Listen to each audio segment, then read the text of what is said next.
Hello hello dear students. अभी जो हम करने जा रहे हैं वो है आर एस अग्रवाल जी की बुक है। नाइन्थ क्लास मैथमेटिक्स की एक्सरसाइज है एमसीक्यू, जो कि चैप्टर के लास्ट में है, चैप्टर 9 के। और जो बुक का नाम जो चैप्टर का नाम है वो है congruence of triangles and inequalities in a triangle. उसका क्वेश्चन नंबर 13 अभी हम कर रहे हैं। क्वेश्चन नंबर 13 में क्या दिया हुआ है वो ध्यान से समझिए। इन द गिवन फिगर, इस फिगर के अंदर जो आपके सामने है, इस फिगर में ए बी ए सी के बराबर दिया हुआ है।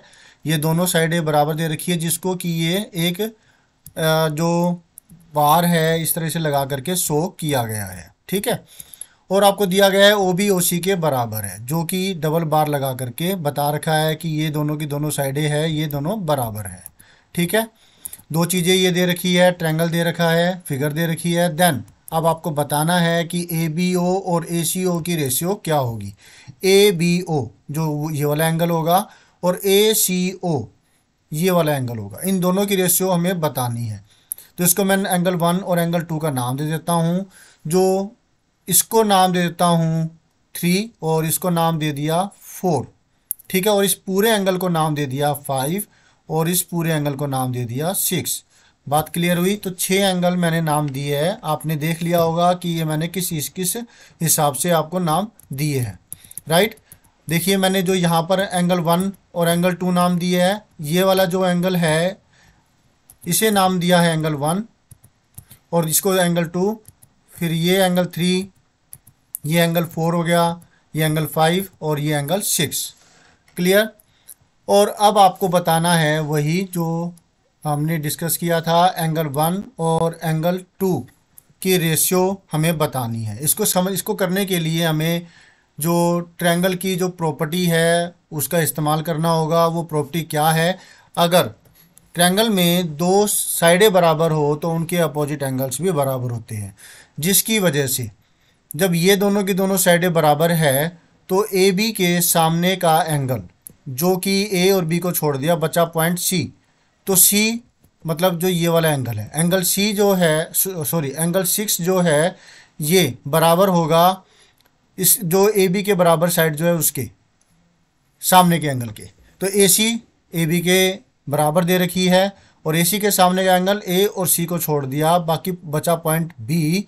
तो बी पर बने एंगल के, तो एंगल 6 जो है वो एंगल 5 के बराबर है। ये आपको दे रखा है।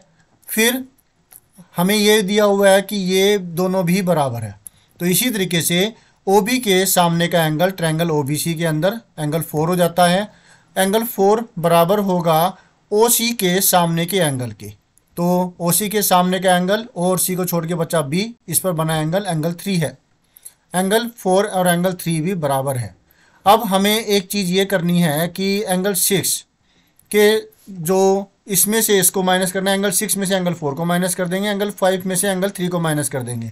ये आपकी गलती तब हो जाएगी अगर आपने इसको इस प्रकार से लिखा होता। तो एंगल 3 इजल टू एंगल 4, तो एंगल 6 में से एंगल 3 कैसे माइनस करते?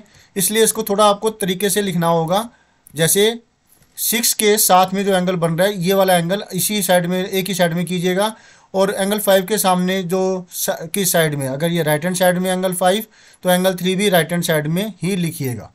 और एंगल 6 और एंगल 4 ये दोनों एक ही साइड में, या तो लेफ्ट हैंड साइड में या फिर राइट हैंड साइड में, क्योंकि हमें अब सब्ट्रैक्ट करना है। तो फिर क्या करेंगे?